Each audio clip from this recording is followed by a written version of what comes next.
And based sa ating experience dun sa unang pagbili natin, talaga namang nagtatagal ang kuryente nito. Hindi agad-agad nalolobat. Ayan. So, ayan. Kulay pink. Baby pink. So, testing mo nga. May stand pa po siya. So, this is rechargeable. Ayun. Ang lakas ng hangin niya. So, ayan. So, yan po yung nilalagay sa loob para kapag nalagyan ng kolon or any na pabango, ay mas magiging kaaya-aya ang hangin na nalalanghap. Yan. So, let's test.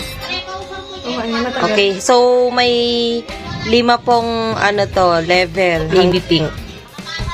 At magaan lang din po siya. Removable naman po yung stand niya. So, talagang napaka-handy. Tapos,